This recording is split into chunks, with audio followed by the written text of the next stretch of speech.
Andrea, her mother said. Then, in concession to a request made roughly 1,000 times before, Andy. Mom. Let me speak, darling. Laura paused. Please. Andy nodded, preparing for a long-awaited lecture. She was officially 31 years old today. Her life was stagnating. She had to start making decisions rather than having life make decisions for her. Laura said, "This is my fault." Andy felt her chapped lips peel apart in surprise. "What's your fault?" "Your being here, trapped here." Andy held out her arms, indicating the restaurant. "At the Rise and Dine?" Her mother's eyes traveled the distance from the top of Andy's head to her hands, which fluttered nervously back to the table.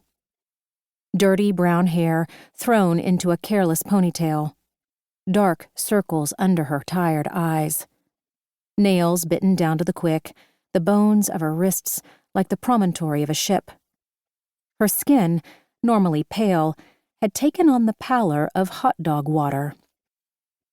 The catalog of flaws didn't even include her work outfit. The navy blue uniform hung off Andy like a paper sack. The stitched silver badge on her breast pocket was stiff. The Belle Isle palm tree logo surrounded by the words Police Dispatch Division. Like a police officer, but not actually. Like an adult, but not really. 5 nights a week, Andy sat in a dark, dank room with 4 other women answering 911 calls, running license plate and driver's license checks, and assigning case numbers. Then, around 6 a.m, she slinked back to her mother's house and spent the majority of what should have been her waking hours asleep. Laura said, "I never should have let you come back here." Andy pressed together her lips. She stared down at the last bits of yellow eggs on her plate. "My sweet girl." Laura reached across the table for her hand, waited for her to look up. "I pulled you away from your life. I was scared, and I was selfish." Tears rimmed her mother's eyes. "I shouldn't have needed you so much. I shouldn't have asked for so much." Andy shook her head. She looked back down at her plate. "Darling." Andy kept shaking her head because the alternative was to speak, and if she spoke, she would have to tell the truth. Her mother had not asked her to do anything. 3 years ago, Andy had been walking to her shitty Lower East Side 4th-floor walk-up, dreading the thought of another night in the one-bedroom hovel she shared with 3 other girls, none of whom she particularly liked, all of whom were younger, prettier, and more accomplished, when Laura had called. "Breast cancer," Laura had said, not whispering or hedging, but coming straight out with it in her usual calm way. "Stage 3.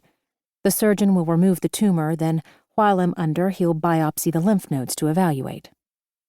Laura had said more, detailing what was to come with a degree of detached, scientific specificity that was lost on Andy, whose language processing skills had momentarily evaporated.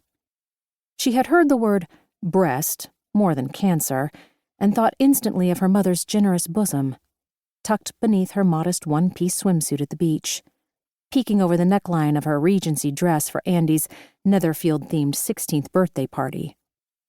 Strapped under the padded cups and gouging underwires of her lady comfort bras as she sat on the couch in her office and worked with her speech therapy patients. Laura Oliver was not a bombshell, but she had always been what men called very well put together. Or maybe it was women who called it that, probably back in the last century.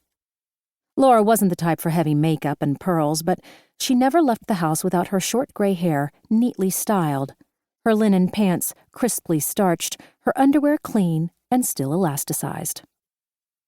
Andy barely made it out of the apartment most days. She was constantly having to double back for something she had forgotten, like her phone or her ID badge for work, or, one time, her sneakers, because she'd walked out of the building wearing her bedroom slippers. Whenever people in New York asked Andy what her mother was like, she always thought of something Laura had said about her own mother.